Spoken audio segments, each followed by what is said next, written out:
यहाँ की एसडीएम, यहाँ की तहसीलदार दोनों भ्रष्ट हैं। ये सरकारी सैकड़ों एकड़ जमीन को इन्होंने खोद के खाया हुआ है। कई 100 करोड़ रुपए खा गए ये लोग। खनन के मामले को लेकर गदरपुर क्षेत्र की राजनीति में भूचाल आया हुआ है। अरविंद पांडे जी विधायक जी के जितने भतीजे रिश्तेदार हैं, ये इनके पट्टे चल रहे थे और अब इनके डंपर चल रहे हैं। चौतरफा विधायक अरविंद पांडे को घेरने की कोशिश हो रही है, लेकिन ये हमारे अरविंद पांडे जी ऐसा बदनाम करने का प्रयास कर रहे हैं। कुछ देखो साहब, इनका इलाज करो।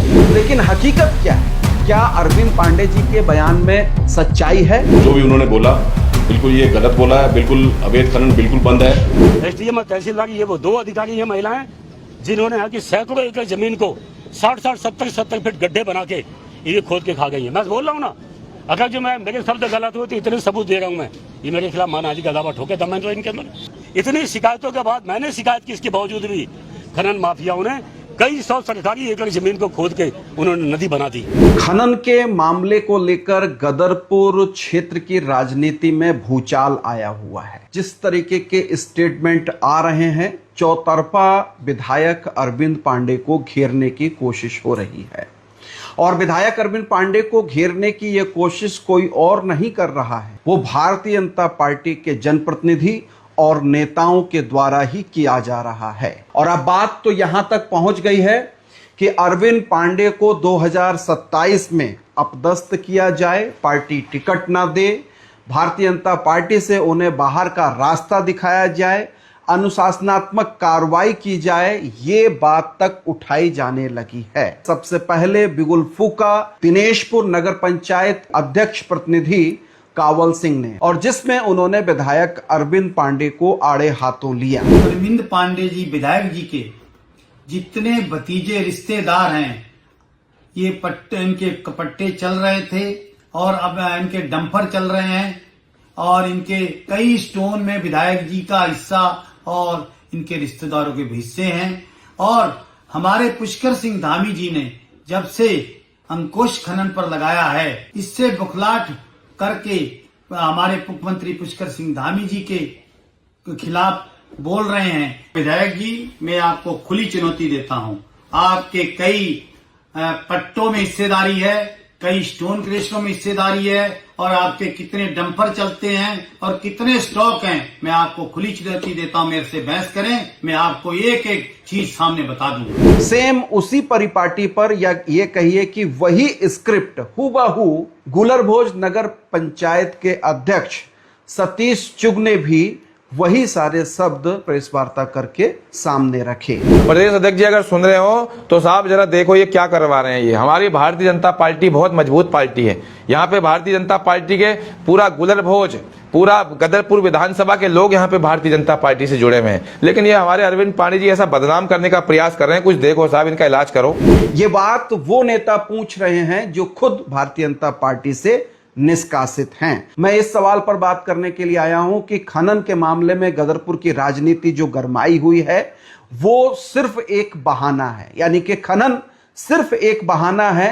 असल मुद्दा यह है कि 2027 के विधानसभा चुनाव में भारतीय जनता पार्टी से अरविंद पांडे को टिकट ना मिले और अरविंद पांडे की जगह गुंजन सुखीजा को प्रतिनिधित्व मिले, टिकट मिले, वे विधायकी का चुनाव लड़े, इसकी पूरी कवायद हो रही है। बहरहाल अभी जो एक विभागीय स्टेटमेंट आया है, खबर आई है, आप सभी लोगों ने पढ़ा होगा। अमर उजाला मुख्य पत्र मेरे पास है। अमर उजाला में यह लीड खबर लगी है और इस हेडिंग को आपने देख लिया होगा कि 3 विभाग जो हैं वो जांच में नकार चुके हैं अवैध खनन के मामलों को। बड़ी बात यह है कि दिसंबर 2024 में संसद के भीतर भी त्रिवेंद्र सिंह रावत, जो उत्तराखंड के पूर्व मुख्यमंत्री हैं, सांसद हैं हरिद्वार से, उन्होंने भी अवैध खनन का, ओवरलोडेड डंपरों का मामला उठाया था, अकाल मौतों का मामला उठाया था। और एक दफा नहीं, वो 2-2, 3-3 दफा संसद के भीतर सवाल खड़े कर चुके हैं। लेकिन उन सवालों का जवाब क्या आया? देश की सर्वोच्च संसद के भीतर अगर कोई सांसद सवाल कर रहा है और सत्तारूढ़ पार्टी का सांसद सवाल कर रहा है और उस सवाल पर अगर कोई जवाब नहीं आ रहा है और जवाब आ रहा है तो वो जवाब सार्वजनिक क्यों नहीं किया जा रहा है, यह अपने आप में पूरी सरकार की कार्यप्रणाली पर सवाल खड़ा करती है। सब कुछ हरा हरा तो नहीं है, सब कुछ अच्छा अच्छा तो नहीं है। पुष्कर सिंह धामी की सरकार में यह कहा जाए कि ओवरलोडेड डंपर नहीं चल रहे हैं, या अवैध खनन नहीं हो रहा है, या जो खनन हो रहा है वो पूरे सिस्टमेटिक तरीके से और वैध तरीके से हो रहा है, इस बात का सर्टिफिकेट मैं या आप नहीं दे सकते हैं। लेकिन सर्टिफिकेट देने का काम जिन डिपार्टमेंटों का है, अगर वो अपनी जांच में ये बात क्लियर कर दे रहे हैं कि अवैध खनन हो ही नहीं रहा है, तो फिर हम सवाल करेंगे किससे? वस्तु स्थिति क्या है, हकीकत क्या है, ये आप खुद अपने आप में देख सकते हैं, जान सकते हैं। बड़ा सवाल, मैं पिछले 1-1.5 साल से इस बात को कह रहा हूं कि गदरपुर विधानसभा क्षेत्र के अंतर्गत जो भारतीय जनता पार्टी है वो 2 हिस्सों में साफ साफ बटी हुई है। प्रदेश नेतृत्व का कोई ध्यान नहीं है, जिला नेतृत्व का कोई ध्यान नहीं है। सरकार के मुखिया पुष्कर सिंह धामी का हाथ या वर्चस्व वो माना जाता है गदरपुर विधानसभा क्षेत्र के अंतर्गत गुंजन सुखीजा के ऊपर, और अलग थलग पड़े हुए हैं विधायक अरविंद पांडे। अब आप देखिए कि किस नाटकीय तरीके से एक दिनेशपुर, गुलरभोज, फिर गदरपुर क्षेत्र के जो हमारे माननीय विधायक हैं, उन्होंने अभी हमारी सरकार पे जो आरोप लगाया कि हमारे मुख्यमंत्री जी पे जो आरोप लगाया अवैध खनन का, बिल्कुल भी मैं ऐसी जो भी उन्होंने बोला बिल्कुल ये गलत बोला है। बिल्कुल अवैध खनन बिल्कुल बंद है, और बिल्कुल क्या कहते हैं, जो भी खनन है नंबर 1 में इस समय चल रहा है, स्टोन क्रेशरों के माध्यम से खनन चलाया जा रहा है। और इस तरह के बयान से कहीं ना कहीं हमारी सरकार की भी छवि खराब होती है। हो सकता है आने वाले समय में केलाखेड़ा में भी इस तरीके की प्रेस कॉन्फ्रेंस हो जाए और यह कहा जाए कि अरविंद पांडे वो पार्टी की छवि को खराब कर रहे हैं, भाजपा की छवि को खराब कर रहे हैं, पुष्कर सिंह धामी की सरकार को बदनाम कर रहे हैं, और लिहाजा उनके खिलाफ अनुशासनात्मक कार्रवाई की जानी चाहिए। यह भी बहुत संभव है कि शायद बड़े पैमाने पर चूंकि राजनीति इस मामले में दिखाई दे रही है तो कोई पार्टी के स्तर से कार्रवाई हो भी जाए। लेकिन हकीकत क्या है? क्या अरविंद पांडे जी के बयान में सच्चाई है?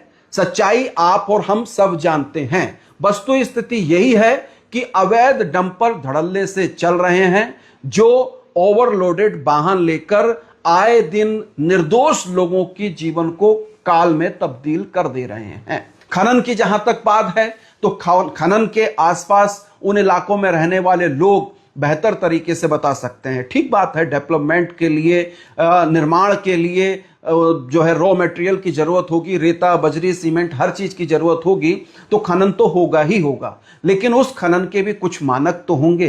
क्या हम प्रकृति के खिलाफ जाकर, क्या हम हिमालय कॉन्सेप्ट के खिलाफ जाकर हम खनन कर रहे हैं उत्तराखंड के अंदर? जैसे हम उत्तरकाशी की घटना हमने देखी, और आए दिन जो प्राकृतिक आपदाएं, बादल फटने से लेकर पहाड़ों में बाढ़ आने तक की जो घटनाएं हो रही हैं, भूस्खलन की जो घटनाएं हो रही हैं, वो ये गैर प्राकृतिक तरीके से खनन या पूरे पर्वतीय कॉन्सेप्ट के साथ जो मानवीय छेड़छाड़ हो रही है उसका एक परिणाम है। ये भी हमको सोचना पड़ेगा। इस खबर में जो कहा गया है, अरविंद पांडे जी का ये दावा था कि जो केलाखेड़ा और बाजपुर की नदियां हैं वो नदियां अपनी चौड़ाई को 2 किलोमीटर तक पहुंचा चुकी हैं, यानी कि 2 किलोमीटर से भी ज्यादा चौड़ी हो चुकी हैं नदियां, जिनको 50-60 मीटर होना चाहिए था, वो 2 किलोमीटर तक चली गई हैं चौड़ीकरण। तो इस पूरे आरोप को खारिज किया है इन विभागों ने, और जो विभाग खारिज कर रहे हैं वो राजस्व विभाग है, दूसरा चकबंदी डिपार्टमेंट है, और तीसरा भूतत्व और खनिकर्म विभाग है। तो ये 3 डिपार्टमेंट है। राजस्व विभाग ने भी नकार दिया कि कोई अवैध खनन नहीं हो रहा है, और नदी की जो दिशाएं हैं और जो गहराई है, जो खनन करने के मानक है, उनके अनुरूप कार्य हो रहा है। चकबंदी डिपार्टमेंट भी यही कह रहा है कि उनका चक कहीं खत्म नहीं हो रहा है, और नदी की जो अपनी जद है वो अपनी जद में बह रही है, और जो भूखंड है वो भूखंड ठीक तरीके से हैं। भूतत्व और खनिकर्म विभाग, यानी कि जो खनिज कराता है, खनन कराते हैं, वो खनन कराने वाले डिपार्टमेंट भी इस बात को कह रहे हैं कि साहब कोई अवैध खनन नहीं हो रहा है। इसी अमर उजाला के खबर के भीतर एक बॉक्स है, और उस बॉक्स में अरविंद पांडे जी क्या कह रहे हैं इसको भी सुना जाना चाहिए। जांच रिपोर्ट पर कोई टिप्पणी नहीं करनी है। जनता सब जानती है, आपदा अनेक क्षेत्र में नहीं बल्कि उत्तरकाशी में आई है। आपदा को लेकर संवेदना है। जिस क्षेत्र में आरोप लगाते हैं वहां मौके पर सब कुछ है। जांच रिपोर्ट के लिए विभाग को उत्तराखंड के सबसे बड़े मंच पर सम्मानित करना चाहिए। ये एक लाइन जो लास्ट वाली अरविंद पांडे जी के स्टेटमेंट की है, ये अपने आप में पूरी जांच रिपोर्ट, जांच एजेंसियां और जांच करने वाले डिपार्टमेंट पर सवाल खड़ा कर देती हैं। वो कह रहे हैं कि जांच रिपोर्ट के लिए विभाग को उत्तराखंड के सबसे बड़े मंच पर सम्मानित किया जाना चाहिए। यानी कि बिल्कुल संतुष्ट नहीं है अरविंद पांडे, और वो अडिग हैं अपने इस बात पर जो खनन से संबंधित उन्होंने बयान दिया था, उस बयान पर वो पूरी तरीके से अडिग हैं और वो कह रहे हैं कि नहीं, ये अवैध खनन, अवैध तरीके, गलत तरीके से चीजें हो रही हैं। तो दर्शकों, इसमें समझने वाली बात यह है कि एक भारतीय जनता पार्टी के चुने हुए विधायक हैं अरविंद पांडे, और जो 3 लोग आरोप लगा रहे हैं, अगर हम सतीश चुग को भारतीय जनता पार्टी का ना भी कहें, निर्दलीय चुनाव जीते हैं, ठीक बात है, लेकिन वे भारतीय जनता पार्टी की पृष्ठभूमि से ही आते हैं और वो साफ कह रहे हैं कि वो मुख्यमंत्री उनके हैं, पुष्कर सिंह धामी के हैं, बेहतर काम कर रहे हैं, और वे अपने आप को भाजपा से अलग नहीं मानते हैं। भाजपा से अलग माने या ना माने, पर गुंजन सुखीजा से तो अलग सतीश चुग अपने आप को बिल्कुल नहीं मानते हैं। तो कावल सिंह का स्टेटमेंट, सतीश चुग का स्टेटमेंट, मनोज गुंबर, मिंटू गुंबर साहब के स्टेटमेंट जिस तरीके से आ रहे हैं, क्या ये परिपाटी ठीक है? एक चुने हुए जनप्रतिनिधि की आलोचना किस तरीके से की जानी चाहिए, जबकि एक ही पार्टी, एक ही विचारधारा के लोग हैं।